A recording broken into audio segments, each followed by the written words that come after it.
ఏదైనా పరిస్థితి ఎలా ఉండబోతుంది అఖిల్ పరిస్థితి?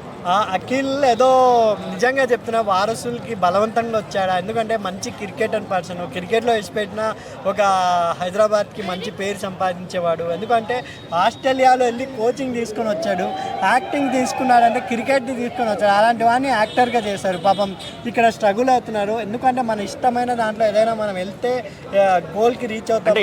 ఎవరు అతని నిర్ణయాన్ని మార్చుంటారు? నాగార్జున ఏమన్నా ఫోర్స్గా తీసుకొచ్చాడా? వారసత్వం అనే ఒక ఫ్యాన్స్. ఎందుకంటే కొంతమంది హీరోలు చెప్తారు వాళ్ళు ఏదైనా కానివ్వండి బలవంతం కాదు అని. ఇప్పుడు చాలా మంది విజయ్ తెలుసా మీకు? విజయ్ దళపతి ఆయన అనుకుంటే ఆయన సూపర్ స్టార్, వాళ్ళ కొడుకుని కూడా ఒక పెద్ద లాంచ్ చేస్తాడు. కానీ వాళ్ళ కొడుకు డైరెక్టర్ అవుదాం అనుకున్నాడు, అందుకే డైరెక్టర్ గా లాంచ్ అవుతున్నాడు. ఎందుకంటే అలా బిడ్డల అభిప్రాయాన్ని గౌరవిస్తే వాళ్ళు ఏం అవ్వాలనుకుంటే, ఇప్పుడు అఖిల్ చూడండి, అఖిల్లో కొంచెం యాక్టింగ్ స్కిల్స్ కూడా ఎక్కడ మనకు ఏ సినిమాలో కూడా కనపడలేదు కాబట్టి ఫ్లాప్ అయిన సినిమా.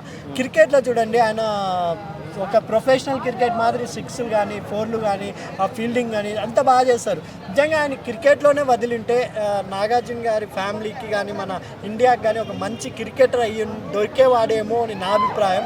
కానీ సినిమాల్లోకి వచ్చారు కాబట్టి ఆయన బాడీ కూడా పెంచి కష్టపడినా కూడా సినిమాలు హిట్ కావడంలే ఒక మంచి సబ్జెక్ట్. ఎందుకంటే ఎంతో కొత్త దర్శకులకి ఛాన్స్ ఇచ్చిన నాగార్జున గారు వాళ్ళ కొడుకు కెరీర్ని నిలబెట్టలేకపోతున్నారు. మేబీ చూడాలి. ఎందుకంటే ఆయన ఎంతోమంది డైరెక్టర్స్కి, ఎంతోమంది టెక్నీషియన్స్కి, రామ్ గోపాల్ వర్మ గారు ఈరోజు ఉన్నారు అంటే నాగార్జున గారి కారణం, రాఘవ లారెన్స్ డైరెక్షన్ చేస్తున్నారంటే కారణం నాగార్జున గారు. ఇలా దశరథ్ గారు సంతోషంతో ఎంతోమంది డైరెక్టర్లు నాగార్జున గారు ఇచ్చారు కాబట్టి అఖిల్ గారికి కూడా ఒక మంచి బ్లాక్ బస్టర్ హిట్ అయితే ఈ విమర్శలకు అంతా నాంది పలకచ్చు అని నా అభిప్రాయం అండి.